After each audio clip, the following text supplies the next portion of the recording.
Abramos agora a palavra de Deus no livro de Gênesis, capítulo 13, e leiamos a parte final do capítulo. Estamos dando continuidade à nossa série de mensagens no livro de Gênesis. Gênesis 13, de 14 a 18. O Senhor disse a Abrão, depois que Ló se separou dele: erga os olhos e olhe de onde você está, para o norte, para o sul, para o leste e para o oeste. Porque toda essa terra que você está vendo, eu a darei a você e à sua descendência para sempre. Farei a sua descendência como o pó da terra, de maneira que, se alguém puder contar o pó da terra, então será possível também contar os seus descendentes. Levante-se e percorra essa terra no seu comprimento e na sua largura, porque eu a darei a você. E Abrão, mudando as suas tendas, foi morar nos carvalhais de Mamre, que estão junto a Hebrom, e ali edificou um altar ao Senhor. Até aqui, queridos, a leitura da palavra de Deus. Já oramos pedindo iluminação e vamos então já direto para a exposição do texto que nós temos diante de nós. Na mensagem anterior, nós vimos o retorno de Abrão e sua família para a terra de Canaã, depois daquela experiência desastrosa lá na terra do Egito. E vimos que tanto ele como seu sobrinho Ló, que o acompanhava desde Ur dos Caldeus, haviam se tornado muito ricos, e eles tinham muito gado, tinha muita gente com eles.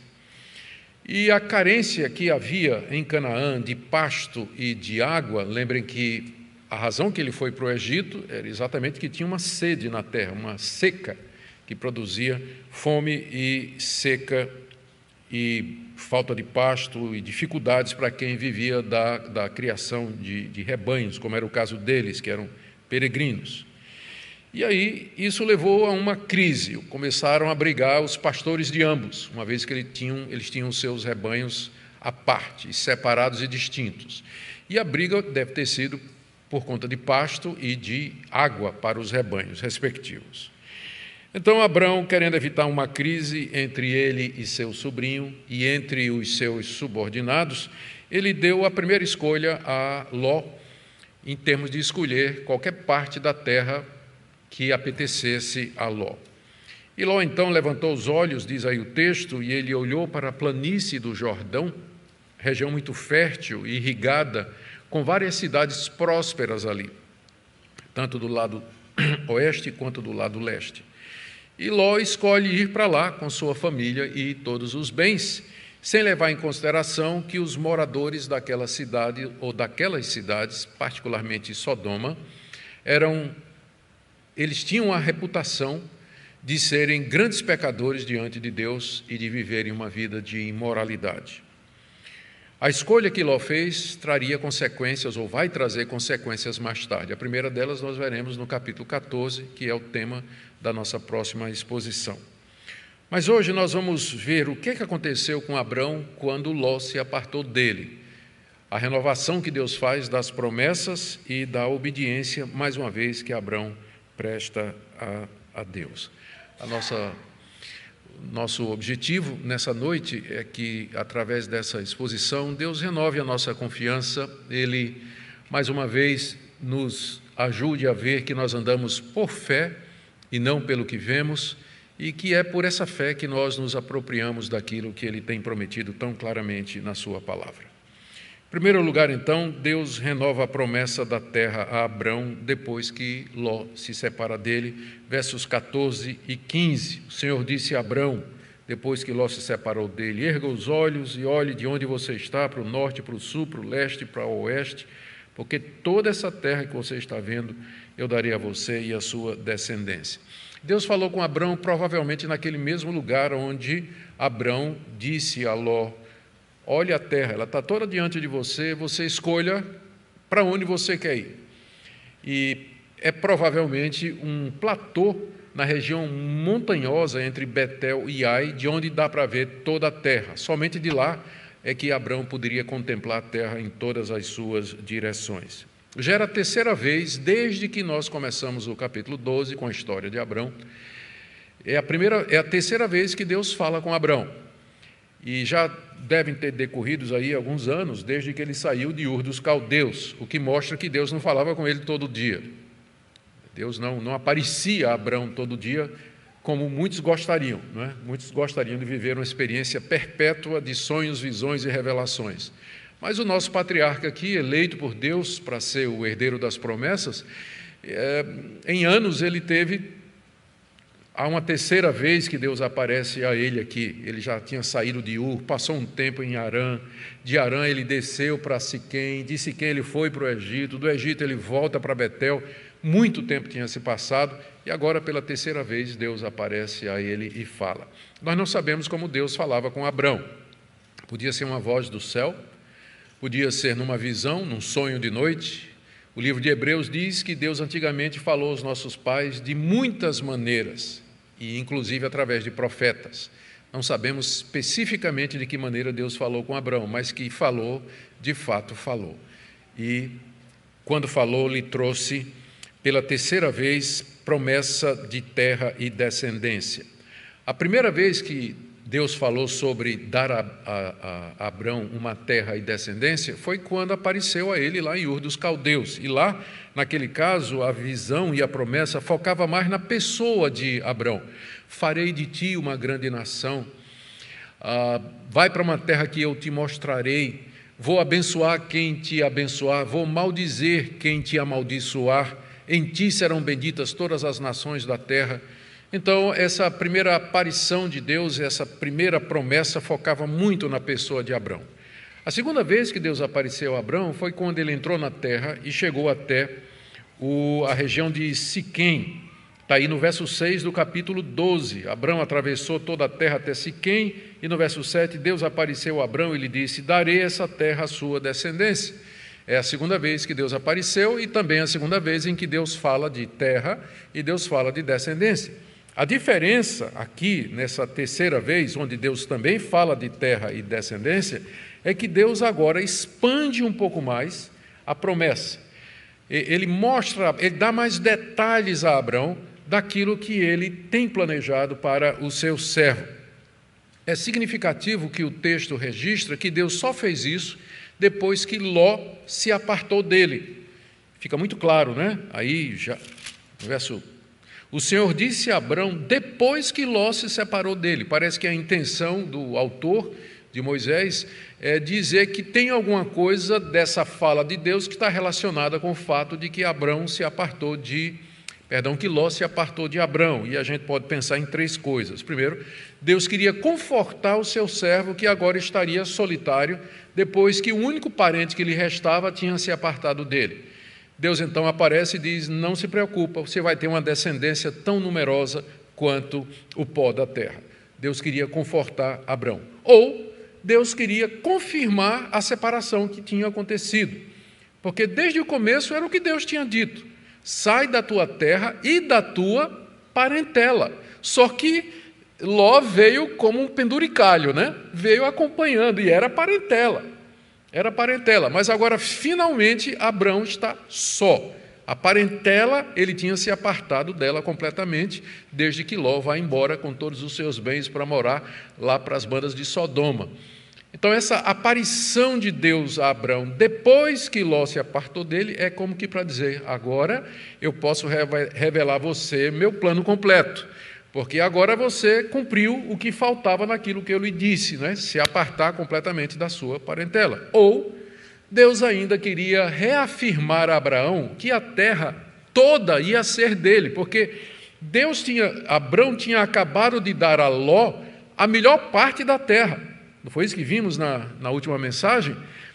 Abrão disse a Ló: a terra está aí na tua frente, escolhe o que você quiser. E os olhinhos de Ló chegam a brilhar quando ele olhou para o Vale do Jordão, uma campina belíssima, com cidades prósperas, muito bem irrigada. Era a melhor parte de Canaã. E agora ele estava morando lá. E o que Deus tinha prometido de que daria a terra para Abrão? Deus então aparece e diz: olhe para todo lugar, eu vou te dar a terra completa. Não fique impressionado que Ló está morando lá, porque um dia essa terra vai ser sua. Toda ela, inclusive a parte onde o seu sobrinho está morando também. E aí então, por alguma dessas razões, ou talvez pelas 3 razões que eu mencionei: conforto, confirmação e reafirmação da posse plena da terra. Depois disso, Deus renova a promessa da terra com mais detalhes para o seu servo. E ele revela, primeiro, a extensão da terra. Ele manda que Abrão, de onde ele está, olhe em todas as direções, até onde a vista alcançava. Como eu já disse, provavelmente estavam num platô daquela região montanhosa, de onde se podia observar toda a terra. E aqui há um contraste, parece intencional, entre o que Deus está dizendo a Abrão aqui, no verso 14, erga os olhos e olhe, com o que aconteceu no verso 10, Ló ergueu os olhos e viu. Parece que há um contraste aqui. Ló ergue os olhos e ele olha e escolhe segundo os desejos do seu coração.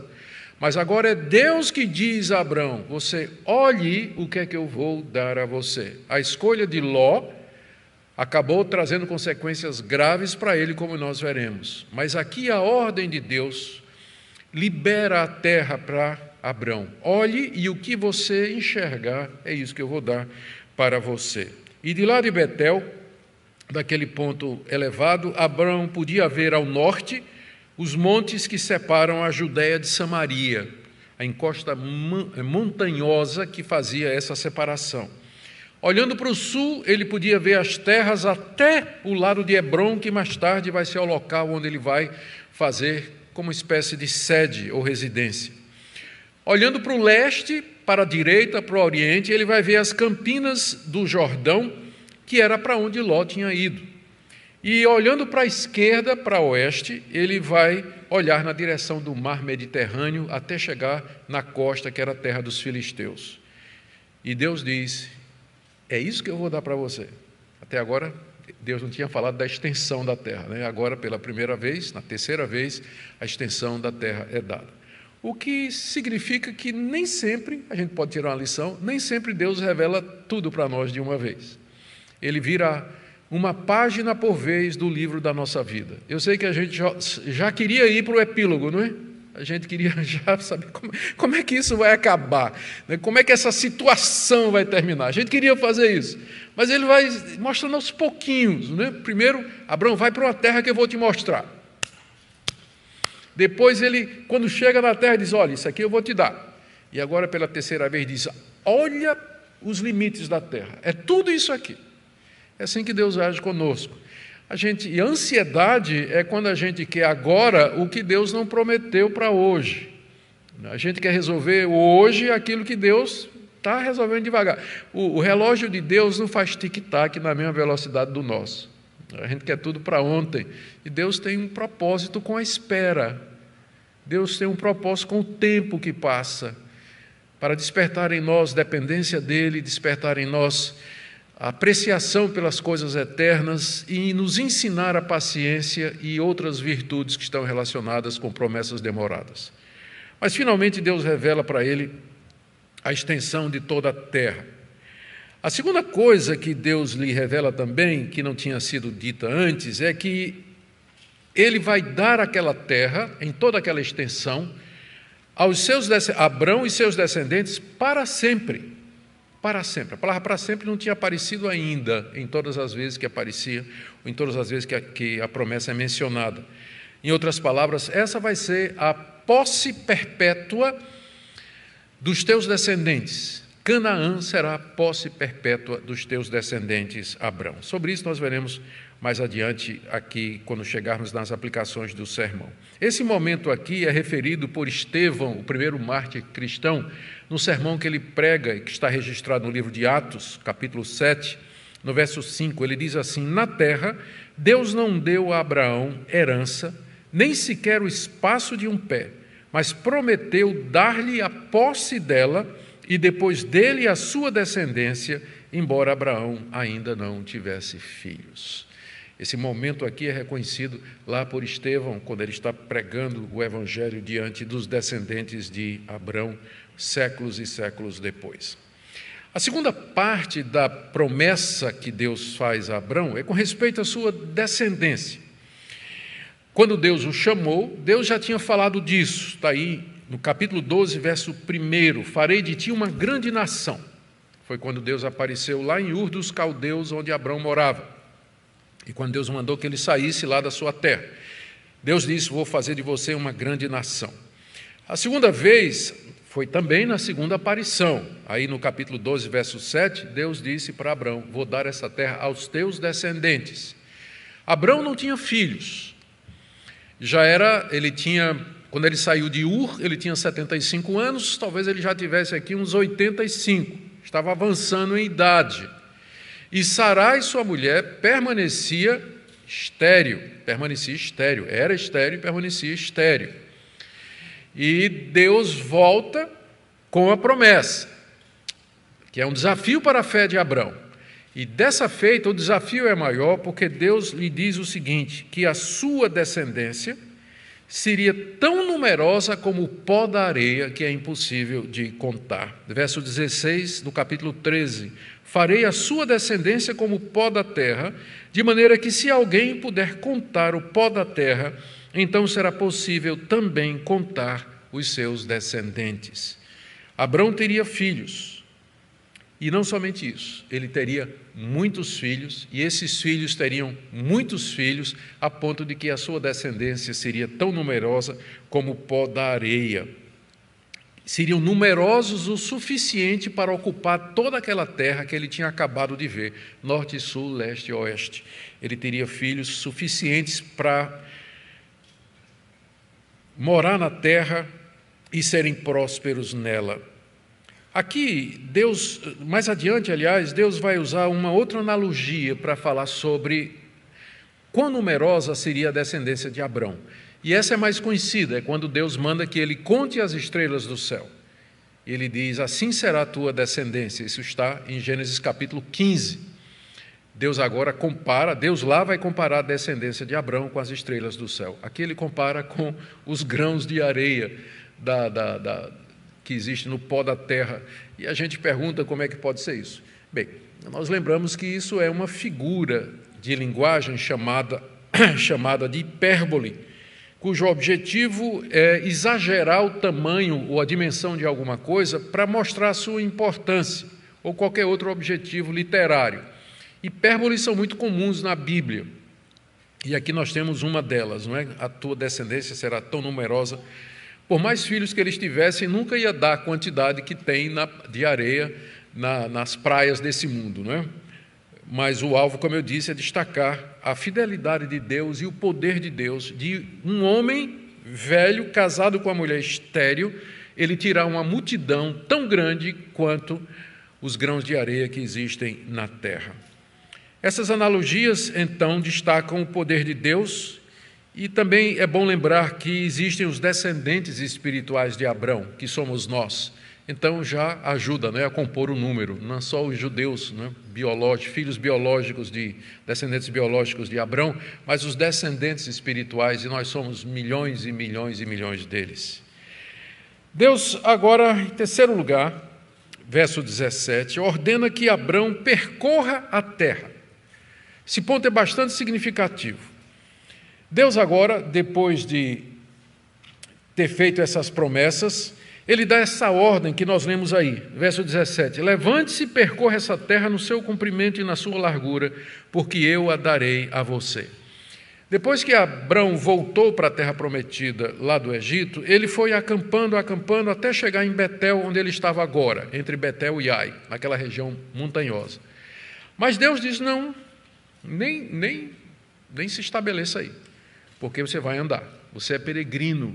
Eu chamei você para peregrinar na terra, e peregrino você vai ser. E Deus deseja que ele agora percorra toda aquela terra, e diz aqui, no seu comprimento e na sua largura, de norte a sul, de leste a oeste. Essa é a missão que Deus dá a Abrão. A razão que é dada no verso 17 é, porque eu a darei a você. E a gente fica perguntando o que é que tem uma coisa a ver com a outra, não é? A resposta é lembrarmos que essa peregrinação na terra significava a sua posse simbólica dela, especialmente pelo fato de que quando Abraão acampava num lugar, ele construía um altar, como que para demarcar que aquilo ali era terra santa, terra que foi dada pelo Altíssimo, o Deus a quem ele servia. A arqueologia e a história antiga nos ajudam a entender isso. Era costume naquela época que quando alguém ia tomar posse de algum lote de terra, alguma cidade, que fazia um circuito ao redor. Por exemplo, no Egito, quando um faraó novo era entronizado, ele fazia o chamado circuito do muro ao redor da cidade fortificada que era a capital da dinastia. Então, ele primeiro fazia o circuito do muro, muito parecido com o que aconteceu ou que vai acontecer lá em Jericó. Não é isso? Quando Deus manda que os israelitas cerquem a cidade durante 7 dias, e depois a cidade seria deles. Então, isso fazia parte do costume do Antigo Oriente, de que pessoas, antes de entrar na posse de uma propriedade, faziam esse circuito, essa andança ao redor, como era costume no Egito. E eu tenho também uma outra citação aqui, em um poema em ugarítico, datado de 1.300 anos antes de Cristo, idade do bronze mais ou menos, 2.000 a 1.500 anos antes de Cristo, que é o tempo dos patriarcas, onde o deus Baal percorreu 77 e depois 88 cidades para garantir o seu domínio sobre os seres humanos. Então isso é uma coisa muito do Antigo Oriente. Deus diz, olha a terra e agora percorra toda ela, porque eu vou dar essa terra a você. Então era simbólica aquela peregrinação. Significava que Abrão deveria tomar posse daquela terra pela fé, porque, como disse Estevão, Deus não deu nenhum pé de terra para Abrão, Ele morreu na promessa. Quem herdou foram os seus descendentes, mas o próprio Abrão, ele não tinha nada a não ser uma propriedade que ele comprou ali perto de Hebrom, onde ele sepultou Sarai e mais tarde ele seria sepultado, e Isaque também. E fora aquela propriedade, um cemitério particular que ele comprou, ele não teve nada na terra. Então, ao percorrer a terra, ele estava tomando posse dela pela fé, porque isso era alguma coisa que ele estava recebendo para os seus descendentes. E aquela andança dele seria uma referência simbólica para os seus descendentes, de que a terra era deles, já que o seu antepassado, Abrão, havia peregrinado por ela. Assim, Abrão viveu na terra, armando tendas, construindo altares, como que para marcar a sua propriedade. É o que ele faz aí no verso 18. Abrão, mudando as suas tendas, foi morar nos carvalhais de Manre, que estão junto a Hebrom, e ali edificou um altar ao Senhor. Ele desarma o seu acampamento em Betel e viaja para o sul de Canaã. É bom lembrar o quanto isso era difícil. Estamos falando aqui de 300 a 400, umas 500 pessoas pelo menos. Só homens armados eram 318, como a gente vai ver no capítulo 14. Então aqui nós estamos falando de 500 pessoas, pelo menos, 500, 600 pessoas, fora animais, fora tenda para levar. Então, de fato, era uma logística muito complicada, mas Deus disse para Abraão, você não vai parar, você vai ser peregrino nessa terra, vá se mudando, percorra toda a terra, tome posse dela espiritualmente pela fé, porque um dia ela vai ser sua. Abraão obedece a Deus e ele vai morar, diz aí o verso 18, nos carvalhais de Manre. Era uma plantação de carvalhos que ficava ao sul de Hebrom, ao norte de Hebrom, Esse Manre é provavelmente um amorreu que vai aparecer no capítulo 14, aliás, vai aparecer mais adiante, e que se torna aliado de Abrão. Então, ele era uma pessoa de grande poder e autoridade e que tinha esse bosque de carvalhos, que é o local que Abrão escolhe para assentar-se ali com os seus, com tudo o que ele tem. Provavelmente adquiriu os direitos ou fez um acordo com o Manre, que era um amorreu daquela região, para que ele pudesse ficar ali, porque não era fácil, Eram 600 pessoas chegando assim. Então, era preciso aí ter alguma permissão para que ele ficasse ali naquela terra que foi dada por esse que mais tarde se tornaria um aliado de Abrão.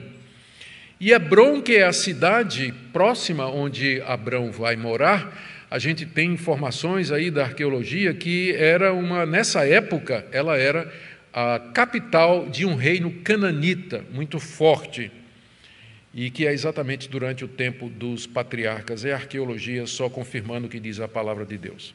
Quando Abrão chega ali, diz o final do verso 18, ele edifica um altar ao Senhor, provavelmente de terra batida, junto com algumas pedras. O altar não era para servir de referência, não era um monumento, mas era um local de sacrifícios. Era um local de sacrifício, porque desde o Jardim do Éden, Deus já tinha deixado claro que a sua descendência, a descendência santa, de onde viria a semente da mulher, deveria adorá-lo através do sacrifício de animais.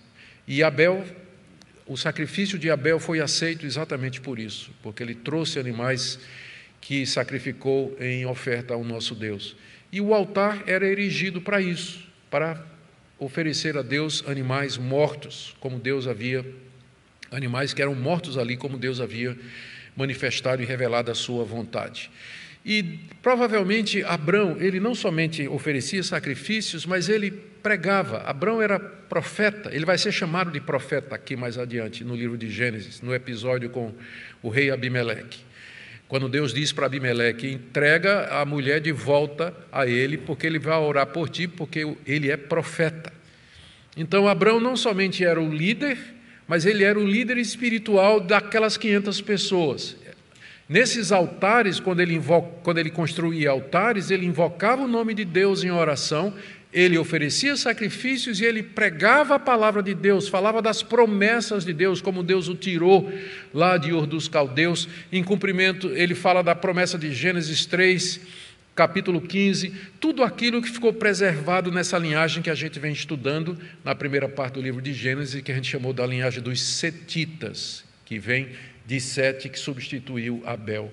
Então, Abrão era esse grande pregador que invocava o nome de Deus e oferecia sacrifícios diante ali dos amorreus, diante daqueles povos cananeus, manifestando sua fé no Deus verdadeiro, face à grande idolatria e dos deuses estranhos que havia em Canaã. Pela fé, ele vive ali, pela fé, ele serve ao nosso Deus. O que é que Moisés queria ensinar, queridos, aos israelitas? Quando ele escreve traz essas informações, né, que a gente lê assim, e a gente diz, ué, né? Por quê, né? Parece uma coisa tão seca, ou tão sem muita novidade, mas, na verdade, tem ensinos preciosos aqui, como espero já ter demonstrado. Primeiro, Moisés queria mostrar aos israelitas que a terra que eles iam conquistar pertencia a eles por direito divino. Deus havia dado ao patriarca Abrão, e agora os seus descendentes estavam prestes a passar o rio Jordão e tomar posse daquela terra, posse que Abrão já havia tomado pela fé quando percorreu a terra e ergueu altares na terra, como que para dizer, essa terra é terra santa, é desse Deus que nós invocamos nesses altares, o Deus que é o Deus da promessa. Por isso, os filhos de Israel, eles deveriam se animar, se encorajar a atravessar o Jordão e conquistar a terra, o que envolveria guerras e batalhas, mas eles deveriam confiar que Deus cumpriria a sua promessa. Da mesma forma, queridos, o nosso Salvador, filho de Abrão, ele já andou por essa terra. Ele, sendo Deus, ele se fez um de nós. Ele edificou um altar lá no Calvário, onde ele se entregou a si mesmo, ofereceu o sacrifício de si próprio e ressuscitou vitorioso. E Deus lhe deu toda a autoridade no céu e na terra. Portanto, nós tomamos posse pela fé da terra de Canaã, a Jerusalém celestial, a vida eterna, o novo céu e a nova terra que nos estão prometidos por Deus. Nós tomamos posse pela fé, porque ainda aguardamos. Nós vivemos na mesma expectativa que Abrão vivia, se você não percebeu o paralelo e a analogia. Deus disse, essa terra é tua, toma posse, anda nela, vive pela fé, aguardando o momento da promessa. É assim que nós vivemos nesse mundo. Deus dizendo, esse mundo é teu, você é meu herdeiro em Cristo Jesus. Você vai viver no novo céu e na nova terra que eu vou fazer aqui. Ande nessa terra, viva nela e me adore. pela fé, porque um dia isso tudo vai ser seu. Vocês percebem a analogia? É por isso que a Bíblia diz que os que creem em Cristo, eles são crentes como o crente Abraão. Nós somos os descendentes espirituais de Abraão e andamos pela fé, esperando que Deus nos traga dias de bênção e refrigério com o cumprimento das promessas. Segunda lição que penso Moisés queria passar para os israelitas é que eles eram aquela descendência numerosa como o pó da terra que Deus havia prometido a Abraão. 450 anos antes, eles eram um grupo de 75 pessoas, quando Abraão entrou na terra do Egito para peregrinar ali, a convite do seu filho José. Mas agora era uma multidão de milhares e milhares e milhares de pessoas prestes a cruzar o rio Jordão. Como Deus tinha sido fiel à sua promessa. Nós, queridos, somos os descendentes espirituais de Abraão. Veja a visão do apóstolo João no Apocalipse, capítulo 7, de 9 a 10. Olhei, e eis grande multidão que ninguém podia enumerar. Está vendo o paralelo? Deus disse a Abraão, ninguém vai poder contar os teus filhos de tão numerosos. Se alguém puder contar os grãos de areia da terra, aí ele vai poder contar os teus descendentes. E aqui João usa essa mesma linguagem. Eu vi uma multidão que ninguém podia contar, de todas as nações, tribos, povos e línguas, em pé diante do trono e diante do Cordeiro, vestidos de vestiduras brancas, com palmas nas mãos, e clamavam em grande voz, dizendo ao nosso Deus que se assenta no trono e ao Cordeiro pertencem a salvação. Eu quero terminar com algumas aplicações práticas para nós aqui. Algumas são também bem doutrinárias. Primeiro, eu queria trazer uma aplicação aqui para aqueles queridos que creem que a promessa que Deus fez a Abraão de dar uma terra aos seus descendentes ainda falta ser cumprida. Especialmente os queridos irmãos que vêm de um pano de fundo de outras denominações, ou de um pano de fundo de denominações não reformadas, eles foram ensinados isso, de que a promessa da terra ainda não foi cumprida. Deus prometeu dar uma terra a Abraão e aos seus descendentes, mas isso aí falta cumprir, e que isso vai se cumprir no milênio terreno, quando Deus então der a Israel toda a terra conforme ele havia prometido. A verdade é que, como nós entendemos, Deus já cumpriu plenamente a promessa que ele fez a Abraão. Deixe-me ler algumas passagens para vocês. No livro de Josué, capítulo 21, de 43 a 45, depois da conquista da terra, o autor do livro de Josué diz assim: dessa maneira, o Senhor deu a Israel toda a terra que sob juramento havia prometido dar a seus pais, e eles tomaram posse dela e habitaram nela. Josué, capítulo 21, verso 43, se você quiser conferir depois. Ou ainda, primeiro livro dos Reis, capítulo 4, verso 21. O povo de Judá e de Israel eram tão numeroso como a areia que está na praia do mar. Fica claro a referência. Está dizendo que Deus cumpriu o que tinha dito. Neemias, capítulo 9, verso 8, a oração de Neemias diante de Deus, confessando os pecados do povo de Israel. Ele diz assim no final do verso 8, tu cumpriste as tuas... verso 8, achaste o seu coração fiel diante de ti, e com ele fizeste aliança, está falando de Abrão, para dares à descendência dele a terra dos cananeus, dos heteus, amorreus, ferezeus, jebuseus, girgazeus, e cumpriste as tuas promessas, porque és justo. Então, pelo menos 3, eu poderia adicionar mais passagens do próprio Antigo Testamento, onde é dito que Deus cumpriu já a promessa da terra. Portanto, não resta promessa a Israel para ser cumprida em termos da terra, porque Deus já cumpriu toda essa promessa. Além do mais, não tem nenhuma referência no Novo Testamento, nenhuma que fala a respeito de uma posse posterior da terra por parte da nação de Israel. Deus já cumpriu plenamente tudo aquilo que prometeu a Abrão. Então, a segunda palavra para aqueles queridos, que geralmente é o mesmo grupo, que acham que a promessa da terra era para sempre. E, de fato, nós lemos que Deus disse, darei essa terra para sempre. O para sempre de Deus é sempre para sempre dentro do propósito dele. O fato de que Deus disse, eu vou dar essa terra para sempre aos seus descendentes, por exemplo, não impediu que as 10 tribos fossem expulsas de lá e que nunca mais voltaram. 10 tribos estão perdidas, foram expulsas aí cerca de 500 anos antes de Cristo, através da invasão do rei da Síria, e elas nunca mais voltaram para a terra prometida. Depois, Judá e a meia tribo de Benjamim foram expulsos também, e eles é que voltaram, né? E depois, há cerca de 2000 anos atrás, meados do século I, mais especificamente no ano 70, os romanos destruíram Jerusalém, destruíram o templo e expulsaram os judeus da terra. Só voltaram em 1947, 2000 anos fora da terra. Então, para sempre, dentro dos propósitos de Deus, Nós cremos que o direito que Israel tem à terra hoje é o mesmo direito que nós brasileiros temos. Não pode mais reivindicar direito divino, uma vez que Deus tirou o reino da nação e passou a um povo que deu o respectivo fruto. Eu estou citando aqui a parábola que Jesus contou dos lavradores, de um homem que arrendou sua terra a lavradores que sistematicamente mataram todos os que foram enviados para colher os frutos.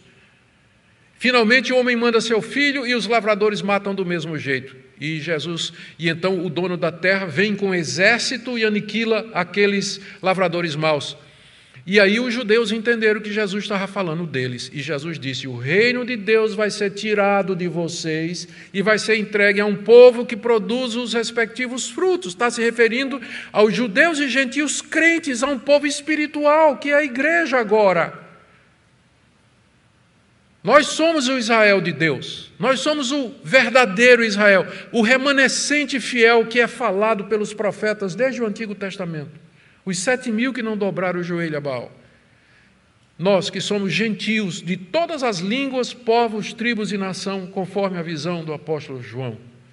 Quando um judeu se converte, ele é meu irmão em Cristo Jesus, ele vai ser salvo não é porque é judeu, mas porque ele crê como eu creio. Não tem um privilégio especial nesse sentido. E a última aplicação, a última aplicação que eu quero fazer, é uma palavra para nós que estamos aflitos, abatidos, desanimados com as intempéries da vida, as vicissitudes, provações, tribulações. Covid, pandemia acentuou isso para muitos, em diversos sentidos. Queridos, como Abrão, nós vivemos pela fé, contemplando as promessas e aguardando a vinda do Senhor Jesus, quando Ele vai nos introduzir na Canaã celestial para todo sempre. Aguardamos a ressurreição dos mortos, quando Ele vai nos livrar do nosso corpo de humilhação e vai nos dar um corpo perfeito, um corpo imortal, quando Ele criará novos céus e terra, a Canaã espiritual, a Jerusalém espiritual, onde estaremos com o nosso Senhor Jesus e com os nossos irmãos, inclusive com Abraão, lá na glória para todo sempre. Portanto, animem o coração de vocês no meio de todos esses sofrimentos. Confiem no nosso Deus, façam o que lhe agrada, abandonem todo o caminho mau, sigam ao Senhor Jesus e encontrem consolo pleno nas suas promessas. Amém?